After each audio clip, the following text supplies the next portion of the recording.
മാഷിന് 90 വയസ്സ് ആയിരുന്ന സമയത്ത് അദ്ദേഹത്തെ ചെന്ന് കണ്ട് സ്നേഹ അന്വേഷണങ്ങൾ നടത്തിയപ്പോൾ അദ്ദേഹം പറഞ്ഞൊരു കാര്യമുണ്ട്.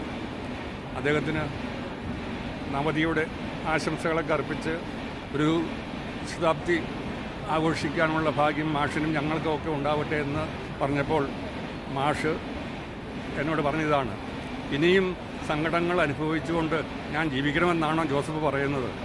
അപ്പോൾ ഞാൻ പറഞ്ഞു, സങ്കടങ്ങളാണെങ്കിലും അനുഭവങ്ങളല്ലേ, അതിൻ്റെ നേരെ നമ്മൾ പുറംതിരിഞ്ഞ് നിൽക്കേണ്ട കാര്യമില്ലല്ലോ എന്ന് പറഞ്ഞപ്പോൾ, എന്നാൽ ജോസഫ് പറഞ്ഞതുപോലെ ആകട്ടെ, പറ്റുന്നത്തോളം കാലം ജീവിച്ചേക്കാം എന്ന് പറഞ്ഞ് പിരിഞ്ഞതാണ്.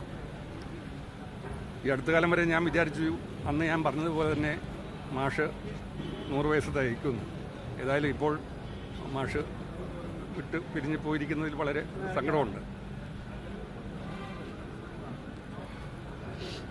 ഏതായാലും മാഷിനോട് ഈ നവതിയുടെ കാലത്തൊക്കെ കുട്ടികളെക്കുറിച്ചൊക്കെ ചോദിച്ചപ്പോൾ എല്ലാ കുട്ടികളെയും ഇഷ്ടമാണ്, പഠിപ്പിച്ച എല്ലാവരോടും തനിക്ക് ഒരുപോലെയുള്ള വാത്സല്യമാണ് എന്നൊക്കെ പറഞ്ഞാലും അവസാനത്തെ ബാച്ചിനോട്, അതായത് ഞങ്ങളോട് ഒരു പ്രത്യേക വാത്സല്യമുണ്ട് എന്ന് അദ്ദേഹം മാധ്യമപ്രവർത്തകരുടെ മുമ്പാകെ പറയുകയുണ്ടായി.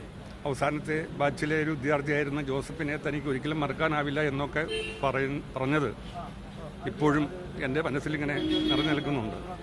ഏതായാലും മാഷ് വിട്ടുപിരിഞ്ഞതിൽ വളരെ ഖേദമുണ്ട്. അദ്ദേഹത്തിന് എല്ലാവിധ ആദരാഞ്ജലികളും ഞാൻ അർപ്പിക്കുകയാണ്.